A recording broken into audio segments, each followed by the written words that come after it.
Right, perfect. Thanks. Thanks for obviously joining. So obviously this episode's around obviously startup to kind of scale up, and John's going to introduce himself and talk to us around the startup, the MBA journey, and his own sort of career journey thus far. So do you want to kind of introduce yourself, John, and talk to us a little bit about your background and prior to starting My Digital Accounts?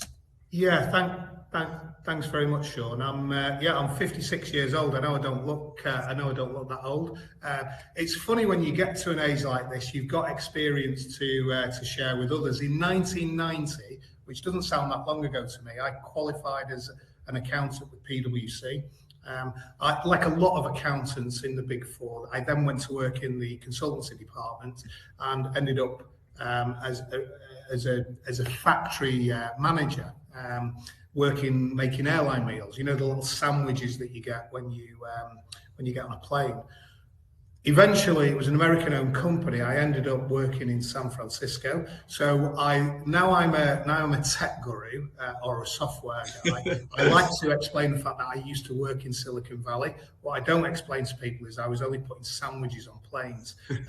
I eventually came back to the UK after 9/11 because all the money drained out of the industry, and did the buyout of a company called PayStream with a private equity company called Lloyds Development Capital. Many in the recruitment world will know PayStream. They're the largest umbrella payroll operator in the UK.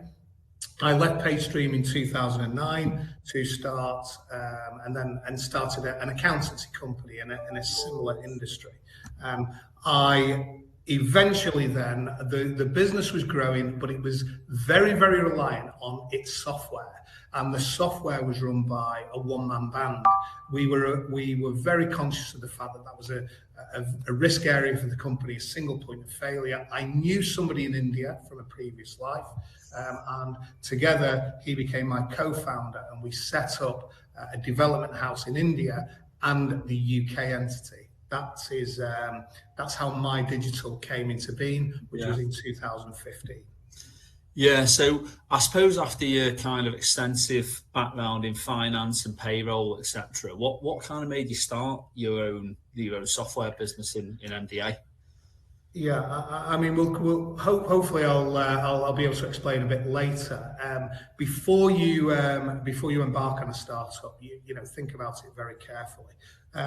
What made me do it? I think there are two types of people who start up a business. There's of their own. One is you've got a fierce ambition that you want to work on your own and you want to be your own boss. And probably those who are familiar with the Amicus journey would recognize that's probably describes you and Dave. The other types of entrepreneurs are people who, for whatever reason, become unemployable. They're a bit old, they're made redundant, or something else happens in their life. In my case, I was largely unemployable, which is why I became an entrepreneur.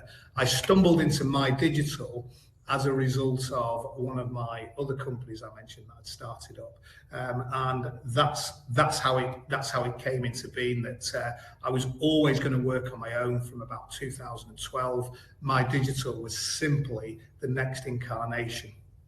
Yeah, and do you want to just explain, you know, in brief terms, explain what My Digital's like solution is to the market, I suppose?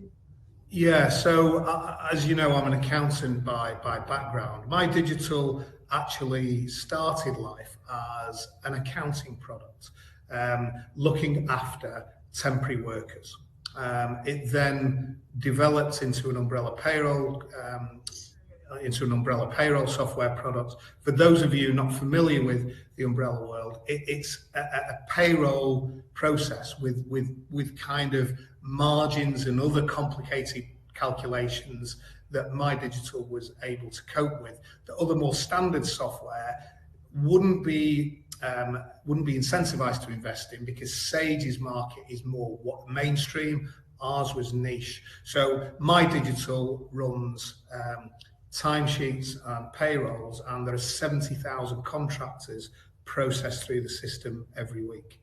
Yeah, perfect. So I suppose, do you want to tell us about the journey in terms of inception and kind of where it is today on that journey? Because obviously you've been founded for nearly 8 years now. I imagine there's been some heartaches, some successes along the way. But do you want to kind of tell us about the journey at a kind of a broad level, and where you started, where it is today, I suppose, in terms of maybe numbers, etc.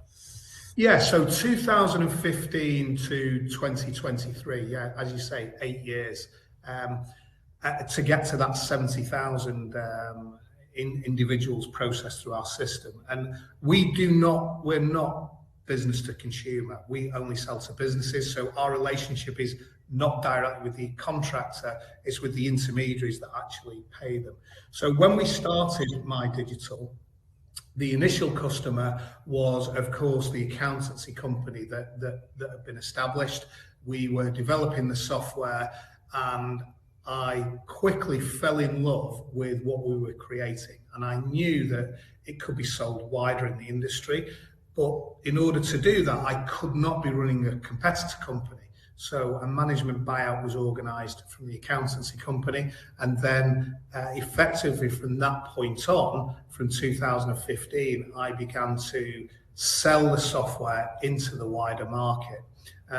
It was 2017 when we got our second customer. So you have a proof of concept, 2016 effectively you can take to the wider market. 2017 was the second customer.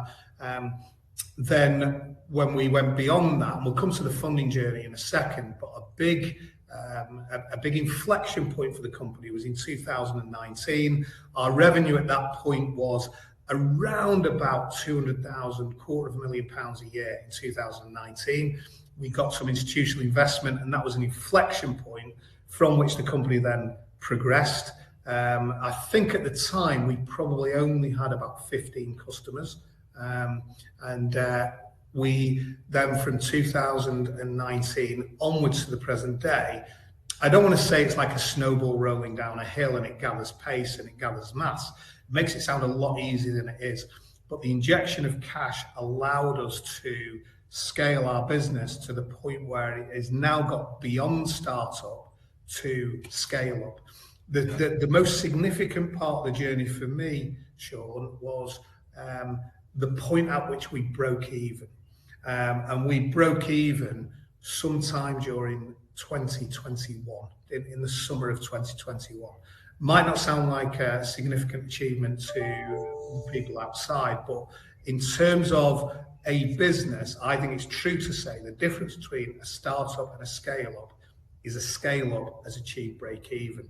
Now, there'll be some people on the call who'll be looking and thinking quite cynically about that, because they'll say, Amazon lost money until 2009, and that couldn't possibly have been described as a startup in the noughties. I recognise that. I can only talk about it from my perspective. So that break-even point in 2021, very, very significant part of the journey. And where we are now in 2023, we're not a mature business, but we are a scale-up. So yeah, a lot of the risk is behind us. Yeah, and you mentioned there about from founding the business 2015, 2016, kind of quite issue proof of concept kind of stage where you almost testing the product in the market. And then your second customer was obviously achieved in 2017, so a big obviously developing the product, understanding of it, etc. How did you find that as a founder of a business 2 years in and still maybe on 1 to 2 customers? How did you find that, or was that all part of the plan? Yeah, I mean, the funny thing about the benefit of hindsight is you kind of rewrite history. So I'm remembering it now as best I can. With the benefit of hindsight, of course, would all be Warren Buffett. And the benefit of hindsight, life will be no fun whatsoever. But when I look back now to 2017, it must have been very, very lonely, because you as a founder, and if you're lucky enough to have a partner, which I did in Ravan, that makes it significantly less lonely. But nevertheless, you have self-doubts, you worry that, why am I doing this if nobody else is doing it? And what drives you on in those moments is that steely determination to deliver on that original vision you had. And I would say the winning of the second customer was probably, if I had to list the 10 most significant parts of the journey, I obviously mentioned break even. The second customer is a big fillip, because once you've got your second customer, it comes not just with the injection of revenue, it comes with the injection of confidence. Don't get me wrong, it's not a walk in the park by any stretch of the imagination, and I'll always be extraordinarily grateful for the patience of those early customers. But that's how I describe it. Yeah, it's lonely, but each little stepping stone is an injection of confidence. And that's what I remember of that period. Yeah, when I speak to sort of founders and stuff like that, I say each step's kind of climbing that mountain, isn't it? I suppose second customer, you've got that, especially selling it B2B, I suppose it's a little bit different B2C, but when you get a second paying kind of customer, you've almost then got a little portion of a huge market, but you've kind of shown that it's not just that one customer buying into the product. It's it's multiple, whether that be 2, 3, or 4. But yeah, obviously 2 years to get to that. So I think the key thing there is kind of always back yourself, believe in the vision, etc. But I suppose that leads nicely on to the next question around funding. What's it been like to generate funding? And I suppose how's that maybe differed from other kind of ventures that you've started prior to software? Yeah, I mean, the one thing that I'd like people to take away from this call, if there's only one thing you take away, cash is king in absolutely every walk of life. And I suppose ultimately, when you start out, you're also trying to make cash for yourself, and you're trying to develop a retirement and a legacy. The reality is, you go on the journey, other things other than cash become more important, but cash is king. So funding is an absolute integral part of the startup journey, and there's no getting away from it. There are 3 types of funding, and again, other people have different perspectives. This is from my point of view. 3 types of funding are the self-funding is the first type, which is very easy to conceive of. The second type of funding is friends and family, or angel investors. The important thing to remember is, in these circumstances, they're neither friends nor family, they're business contacts or colleagues that you have, because unless you're lucky to be Ewan Blair running his apprentice company with a very wealthy father, most people, when you say friends and family funding, it means business contacts that you've built up over the years. And as well as my second customer that I mentioned being very important, the friends and family who invested in my digital I will be forever in their debt. I'll just come back to the specifics in a second. The third part of the journey is institutional investment. And some people then talk about this as Series A, Series B, Series C funding. That is the most expensive funding you get, because you're having to dilute your equity. You're giving away your equity. That's the most expensive money you'll ever raise. So just before I talk about our funding journey, I just want to go back to what you'd said before, Shaun, which was it's like a series of steps. And that is absolutely true, but it's only a series of steps with the benefit of hindsight. Without hindsight, you're always at the next step up, and there's nothing in front of you. So it's important to always recognise that this is a lot more scary in real time than it is in hindsight. But if we go back to when I first, when the company first started, and self-funding was okay for me to an extent, because there'd been a management buyout of the accountancy company I mentioned. So I'll always be grateful to the management team of that company who provided that self-funding that really kick-started my digital. And that bit's relatively easy because you're backing yourself. You don't have to present. You don't have to present to yourself. You don't have to create a business model if you don't want to. You just empty your own personal bank account, put it in the company bank account. In 2017, we did the second phase, friends and family fundraising. I was lucky enough to have some good business friends in the industry, and they understood the concept of what I was trying to do in terms of a payroll and accounting product for the temporary labour market. So the people who invested, generally speaking, all came from our industry. When I say our industry, I mean the recruitment industry that you and I work in. There were 12 of them. I will have their names emblazoned on my heart forever, and they're very forgiving as well. But I did know that the money was going to run out because we used that to build the team, particularly to expand the dev team in India. Everything is very expensive at that point. You need bigger offices. You need offices that look a bit more attractive. You need individual employees who have got previous experience. Whereas in the self-startup, you can kind of hire people who haven't got any experience at all. So we always knew that money would be burnt through in 2 years. And then we were rather complacent and said, that's okay. At that point, we'll raise private equity money. At that point, as I mentioned, the revenue was only $250,000. It's too small for private equity type investment. And then you're kind of scratching around, and anybody who survives that valley of death period, as I call it, that's the startup period that lasts for at least the first 3 years of a company. So 90% of software companies fail in the first 3 years, and 70% of startups fail in the first 3 years. That's the valley of death. So we were getting to the end of that period, and I thought, yeah, we'll be able to raise money, and we were too small. We were very lucky because George Osborne, who was the Chancellor at the time, had started something called the Northern Powerhouse Fund.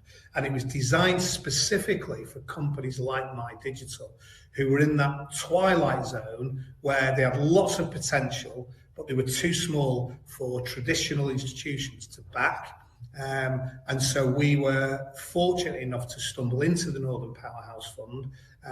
And the one in the Northwest that we utilised was run by Maven Capital with the agent, because you set up a government-owned private equity firm, you don't want civil servants engaging directly with entrepreneurs, and so they used an experienced private equity agent to manage the investment. So we were able to raise 1.2 million from the Northern Powerhouse. So by this stage, we'd raised 2.4 million. You're then into the third stage. Now, some companies then run out of money and raise capital again. We didn't. I was hyper-focused on achieving break-even. And that's partly as a product of my experience as an accountant. Some people would argue that accountants don't make great scale-up business leaders because they're too conservative. That may be true, but one thing that's undeniable is I was uber focused on break-even. We took that money, we took that money in 2019, and as I mentioned, we burned through a lot of it. But at the point we had about £500,000 left in the bank when we broke even in 2021. So that's the MyDigital journey. But if I just use a couple of parallels, I want to talk about that valley of death first 3 years. Most companies end up in there.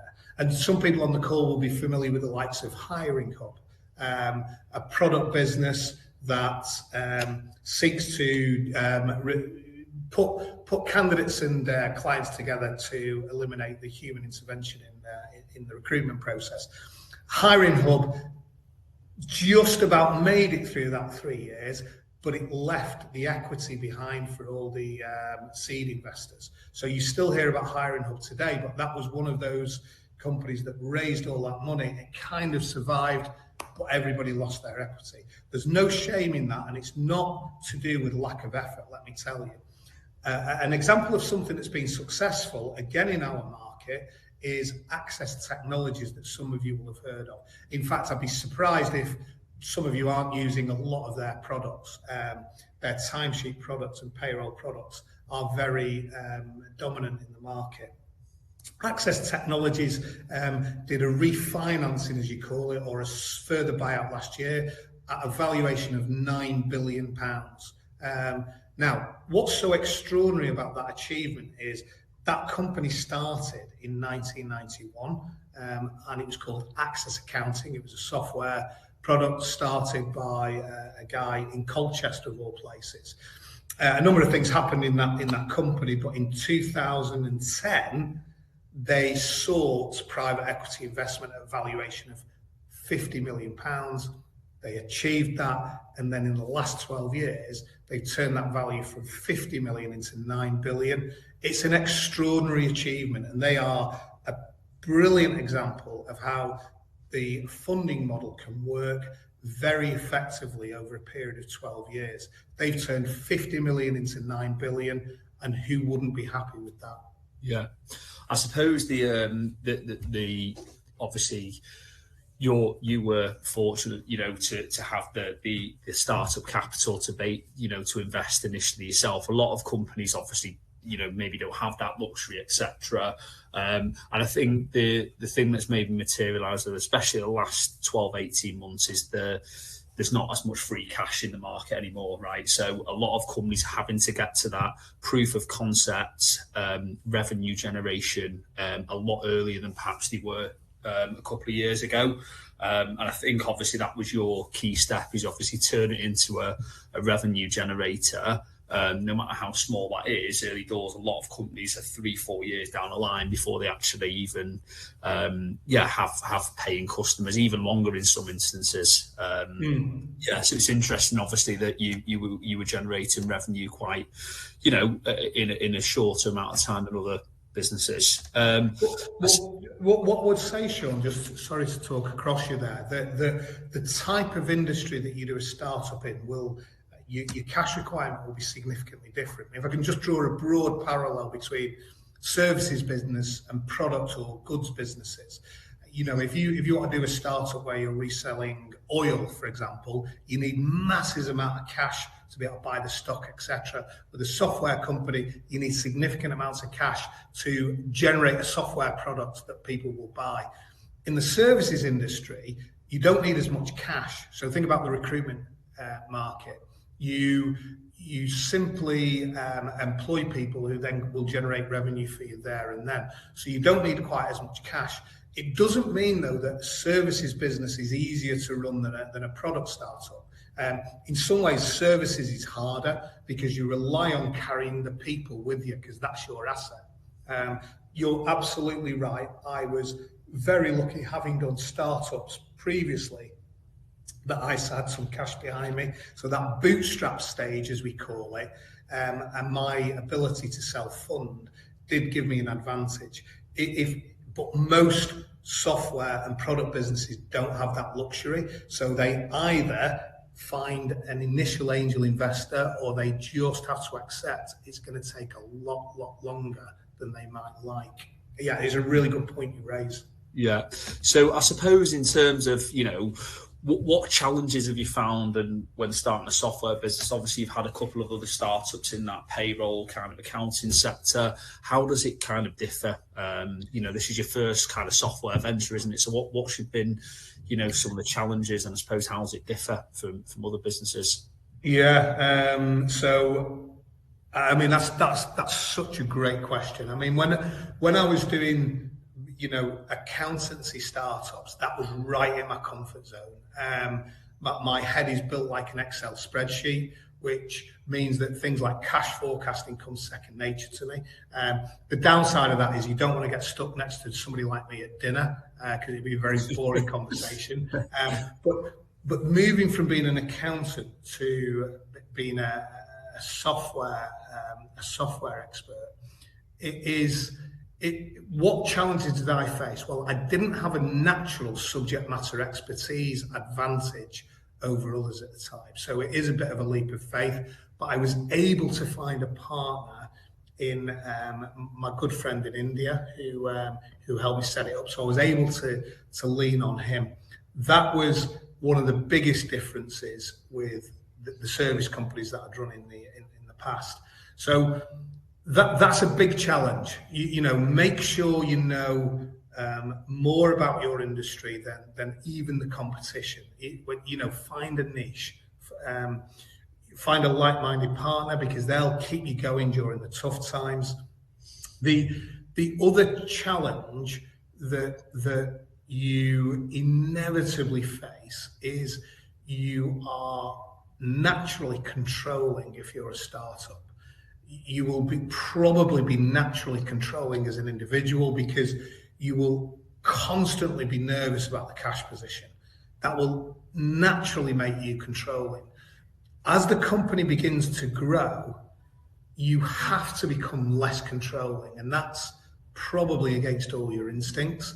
And as an individual, that's probably the greatest challenge that I faced, is just letting go and giving the team room to expand the business on their own metal, and accepting the fact that you as a founder become not just less important, but in some ways you get in the way, because the things that you need to make a successful startup are very different to the things that you need to make a successful scale up.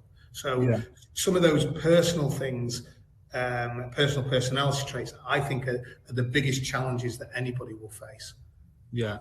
And I suppose from when you're talking around obviously letting that team go, what sort of things you have to consider? Do you just have to kind of give them a little bit more rope to be creative and let them, because obviously at this point now you're hiring people in different areas of the business, probably with more skills in a certain area than you have. So if you kind of just have to give them a little bit more rope to kind of make that journey their own in a way.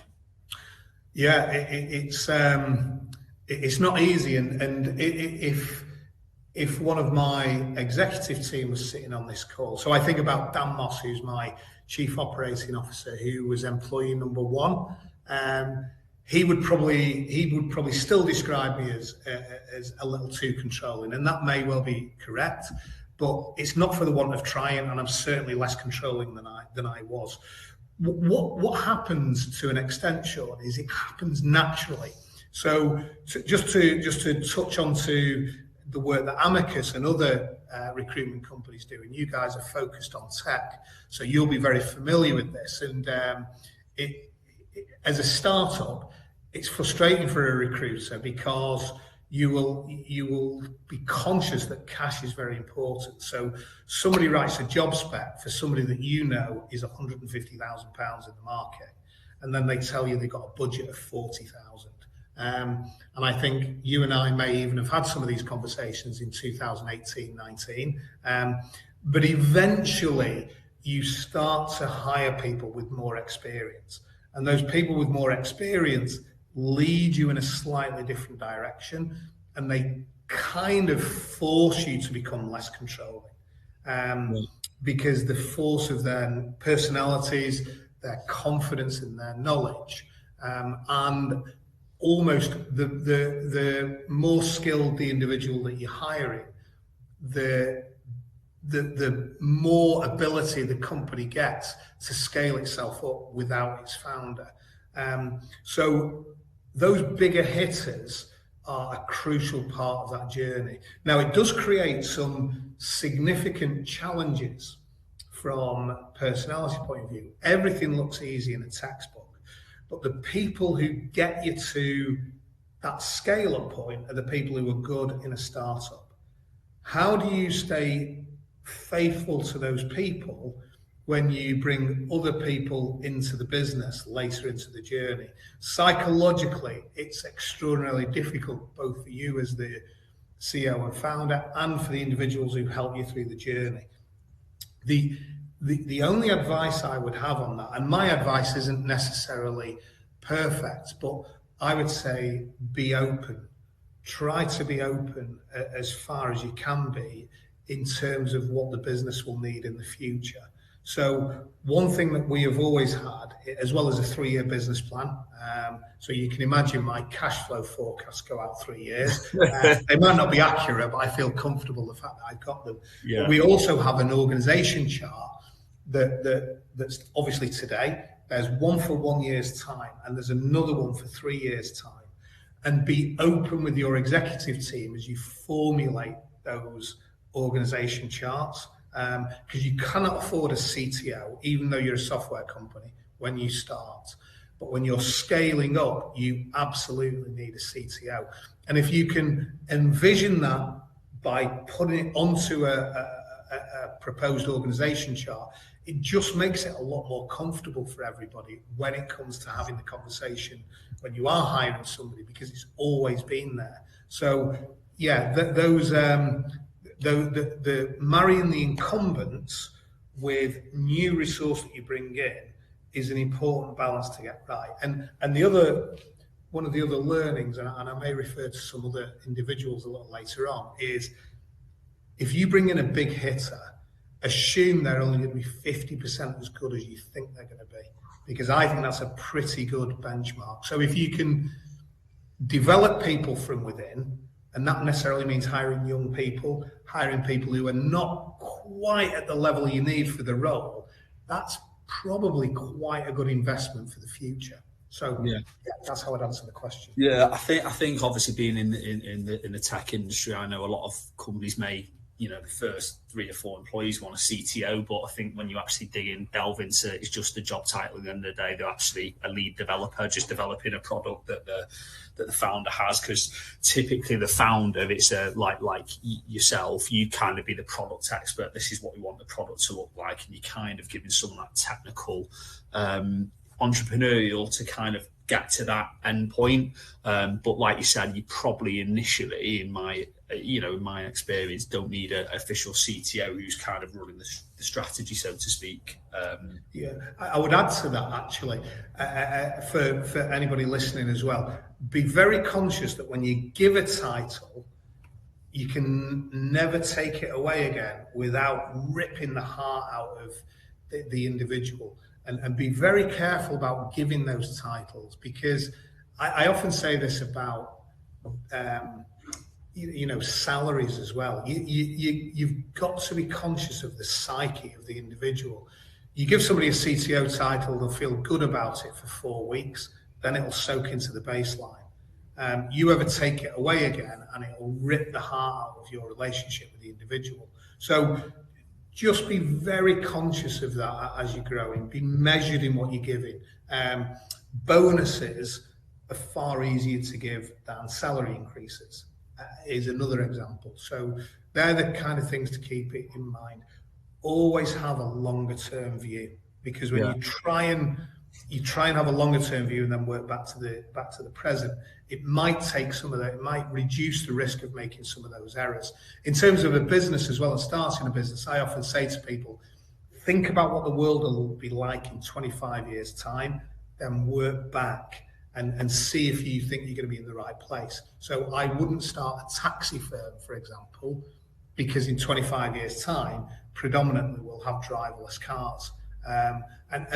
And try and have that 25-year view. I think we've touched on this a little bit in terms of your background, very, very finance heavy, etc. A big thing, obviously, in any startup is, and any business really, is cash, right? Have you got cash to grow, expand? But more important, have you got the cash to, keep the business and the light switched on, so to speak? So how have you kind of managed cash burn? Obviously, you're very senior in finance previously. How have you kind of managed cash burn in a software business? How's it differed, maybe? Well, I hope everybody remembers, if you take one thing away from this, it's cash is king. Okay, so when you run out of cash, you are in a desperate position. You're in the business equivalent of the homeless people that you see in Piccadilly Gardens. So never, if you can avoid it, just please don't run out of cash. And if you are, make sure you know exactly what your runway is like. Make sure you start the fundraising process a long time before you run out of cash, because institutions will inevitably be in a very strong negotiating position when you run out of cash. So cash is king. What does that mean? I've spoken about having a weekly cash flow on Excel, a forecast that goes out 12 months. And I'm literally not exaggerating about that. You should know exactly what your net wages are going to be. You should know exactly what your payment terms are going to be from your customers, and you should model that and you should live by it. If you can't do it yourself, make sure you find somebody at an early stage of your business who can do it for you, because they'll be worth their weight in gold. One of the bits of feedback we've had from the Northern Powerhouse via Maven is that My Digital is the best at managing cash in their portfolio. Now, there are many things that we'll be bad at, don't get me wrong. I'm not saying that we're the best at everything, but I would be pretty surprised if there's anybody better at cash management than us. Now, that isn't a holy grail. It's good and it's bad because it means you're a bit too conservative, possibly. Do that weekly forecast for a full year, monitor your actuals against it. There should never be any surprises in that cash flow. And if there are surprises where you're missing your weekly forecast, you don't properly understand your business. So make sure you pause at that point and think about why there's a big cash outflow or even inflow that you hadn't been aware of. Nothing should surprise you in this area. And then a bit of controversial advice from an accountant, particularly in the startup phase: ignore accounting conventions. Make your accounts as close to cash accounts as is possible. So just to caveat that a little, I want you to recognise your revenue in the month that it's earned, but your customers should be paying you within 30 days. If they don't pay you within 30 days, de-recognise the sale. Make sure that you're very close to, don't pay for something up front and then spread the cost over a year, because you're going to mislead yourself. Some accountant might say to you, oh, you bought a computer, spread that cost over 3 years. You could end up legging yourself up. If you buy yourself a computer, count that as an expense. Don't start posting things on your balance sheet, because you could end up getting yourself into a world of hurt. Make your accounts, your management accounts, even your statutory accounts, because you can make statutory accounts on a cash basis as well. If an accountant tells you different, they're wrong. Make your management accounts as close to cash as possible, and that's the other advice I'd give on that. Cash, I can't say it strongly enough, is the most important thing when you're starting and running a business. In fact, it's the most important thing when you're running any business, really. Yeah, probably. I was going to say startup even more important. I think I understand your point about the expenses and stuff like that, but I might be right in saying that ultimately, because if you expense something over a 3-year period, that 3 year may be gone before your cash is actually gone. So you want to put it in actually the month you've actually got it, invest it all in that month. So it's a really good indicator of actually when your cash is going to run out. Is that what you mean?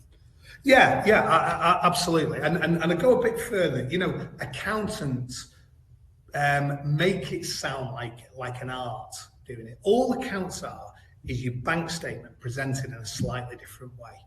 So don't fill your balance sheet up with all sorts of esoteric items, because it's BS. Get everything through your P&L as quick as possible, and always remember that all your accounts are is your bank statement presented in a slightly different way. Yeah. Great point. So in terms of you've gone from this startup to scale. How many staff are you at now? Is it 60, 70 staff you are? Yeah, we're at 70. In fact, I can tell you exactly. I think we're at 70, but 2/3 of our staff. Is this on one of your Excel spreadsheets? It's an org chart with an Excel spreadsheet embedded in it. Yeah, we're at 70 staff. We've got 75 staff. We've got 25 in the UK, and we've got 50 in India. Okay. And how did you construct that landscape? And obviously the dreaded thing, how would you plan for staff turnover? Well, yeah, I mean, the first thing I'd say, and this is you've always got to be open with your institutional investor as far as you possibly can be. If you compare My Digital with other software companies, to all intents and purposes, the dev center is in India. We've got 5 staff in the UK actually who've moved over from India to work in the UK. So that 660,000 net migration headline you saw today, My Digital's partly responsible for some of that. Let me tell you, our migration is healthy, and I could talk about that all day. 2/3 of your staff being developers is not a standard metric, and if you compare that to other companies, it pops out. But I've got very good reasons for that, and anybody wanting to talk to me offline, I can talk to them about it. The strength of My Digital is in its dev resource and the links we've got with local universities in India, and that's now spilling into the UK.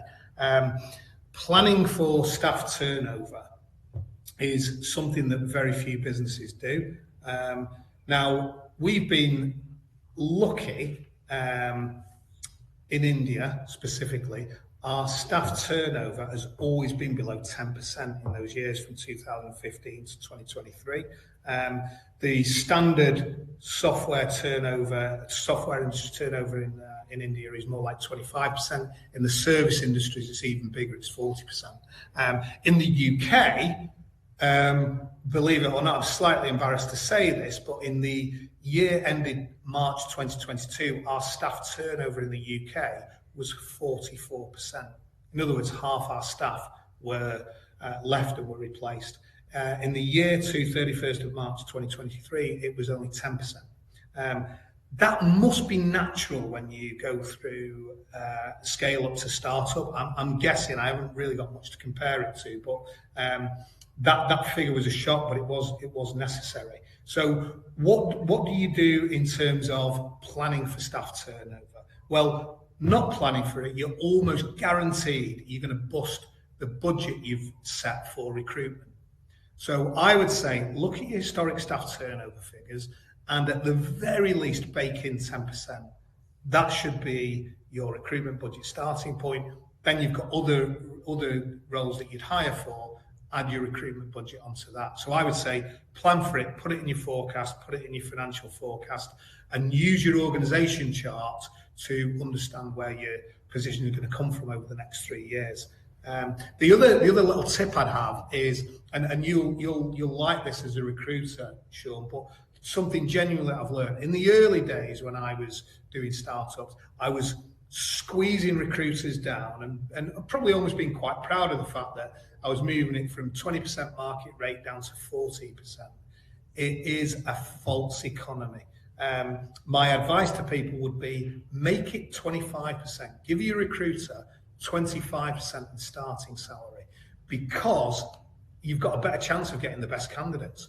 You guys sit on the best candidates. You want to put them where they're going to be looked after, because your reputation's on the line as well.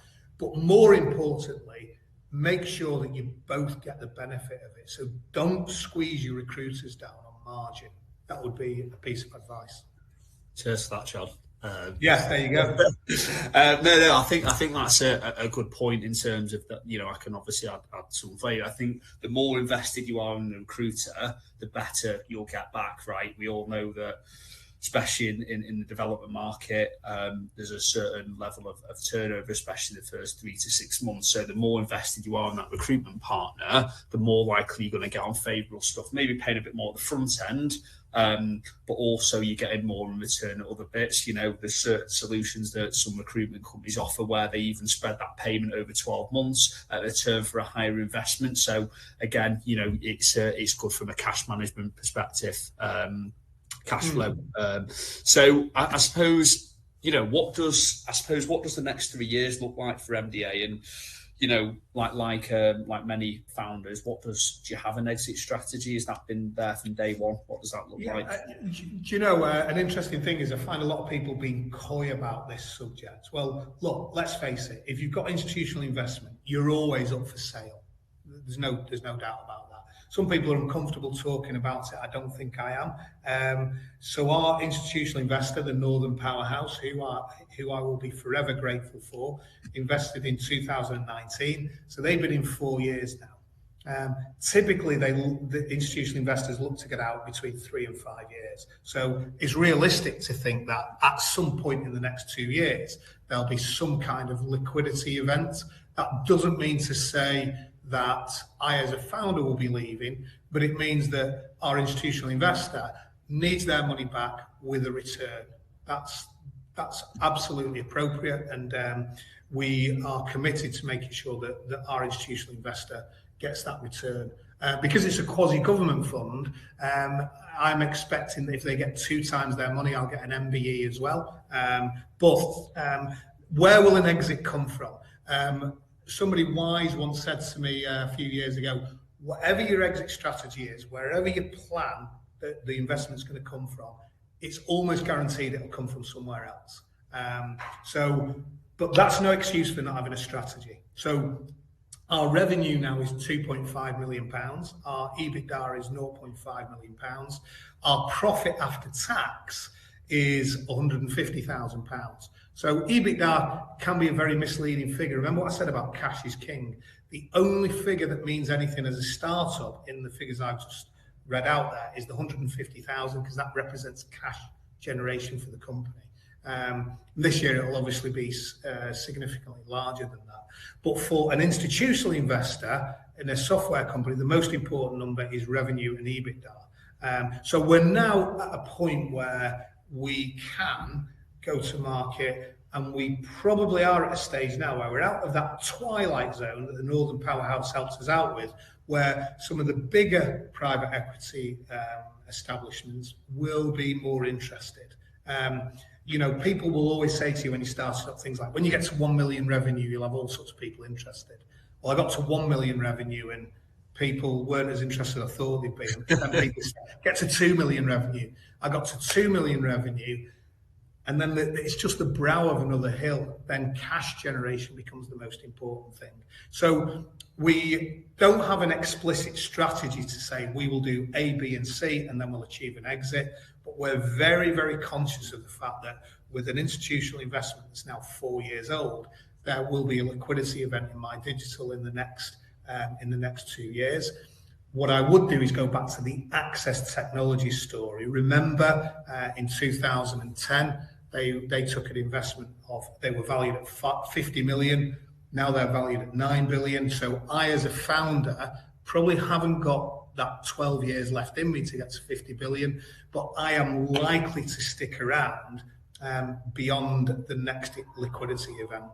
Yeah, perfect. Thanks for that. So I suppose the kind of title was, you know, what would you change with the benefit of hindsight? So what would you change with the benefit of hindsight? As a, you know, looking back, you know, it's always tough looking back. I never like to do it because, you know, you'll think, why did I do this? Why did I do that? But if you had, you know, maybe a couple of things that you would change if you were starting the My Digital journey again, what would that be? Yeah, well, I would have invested in Access Technologies. You probably think I'm an Access Technologies fanboy, but they are, I was going to say, very dominant in our market. But as I was being a bit churlish before, I said the benefit of hindsight would all be Warren Buffett, and of course that's true. But what would I do with the benefit of hindsight? Well, I want to just reference a couple of other people from the doyens of our industry, I'd call them. There's a guy called Rob Scott from Whelan, Shaun, and who I know you're very familiar with. Another guy that I'll reference, Martin Hesketh from Brookson. These are people who are my age, maybe a bit older than me, so they've now moved on. But I asked them this very question at a couple of points over the last 3 years, and they gave the same answer that I'd give. What advice would I give? And with the benefit of hindsight, I would not make what I'd call big marquee hires. So what does that mean? It means that when you're recruiting somebody that's 6 figures, in my world, that is a huge amount of money. The chances of them not working out are very, very high. And the reason for that is, remember what I said is, they're usually only 50% as good as the CV says. But the more significant thing for a startup is a big hire will knock your culture sideways. Now, that's not necessarily a bad thing. However, it often is a bad thing, particularly if you're not expecting it. And so be very, very, very careful before you make a big name hire. Reference check them, do all your research, don't do it in a rush. Use professionals to do it. And even when you think you've got it absolutely right, you are still in the area where you're likely to make an error. So with the benefit of hindsight, I would probably still hire some of those big hitters. I might do a bit more research on them, but I would plan for the chances of them failing. Because big hitters, as I'm calling them in this, cost you money, but more importantly, they cost you time. And they may actually cost you some of the resources that you started the journey with as well, because they see this person coming in who's not quite the finished article or everything you hoped they'd be. So with the benefit of hindsight, I would be more cynical when hiring big hitters. Yeah, I think a lot of people, you know, when they see recruitment or anything in general, they don't actually look at it, how much time, etc. That takes up, you know, to onboard them, to find all that sort of stuff. If you think of a founder, you know, etc., all that should be added into the forecast and how much time you're spending on actually finding these people. I spoke to a business a couple of months ago, and they'd interviewed 78 people for one position. It was quite a senior level position, but there was a 5-stage process. 15 of them have got to the 4th stage, but they weren't really building that into their actual, you know, the time it's actually taken to find these people as well, which is massively important, I suppose. Yeah, I don't know how it dovetails into your business model at all, or recruitment agencies generally, but if I get to a phase where I'm hiring a big hitter in the future, I would absolutely use a headhunter. I would use somebody who's steeped in experience in the industry, who knows the market, and I would be very conservative about the timescale. You're absolutely right. And I wouldn't be sensitive about paying 25%, 30% of the starting salary as a fee. Yeah. Yeah, perfect. So I think the final question, we're almost out of time. It's been I suppose, you know, listeners or people are going to tune in later. What advice would you give them if they were starting a software business today? You know, if you're starting something, again, I can only speak from my perspective. Other people will have different perspectives, but you will sacrifice everything. And I mean everything. You will sacrifice your social life, you'll sacrifice your family time, you will sacrifice your health and your wealth. Make sure the people who are closest to you in your life are prepared to share that journey. Because it's one thing you having that, it's quite another thing your spouse and your children understanding it. Your children generally just live in the life that they're accustomed to. So, but your spouse for sure needs to be committed to it. Forget about work-life balance. This, if you're going to be successful, this will probably be the most important thing in your life. Before family, before you know, your football team, before everything. So I would say look before you leap. Forget about work-life balance. If possible, merge the two. Now, in my experience, the two are quite merged. The overlap between work and social and family life is such an overlap that I cannot distinguish between the two. And I think you need that because this will become all-consuming, and at least if all aspects of your life are involved in it, it will be easier to cope with. But make no mistake, there won't be any downtime. You must be prepared to work harder than every single competitor. So I'll tell you my biggest motivator every day. My biggest motivator is I get up in the morning and I know my competitors might be more gifted than me, they might be better resourced than me, but the thing that motivates me when I get out of bed at 5 a.m. every morning is no competitor will beat me by working harder than me. And if you haven't got that in your DNA, you probably should not start a business.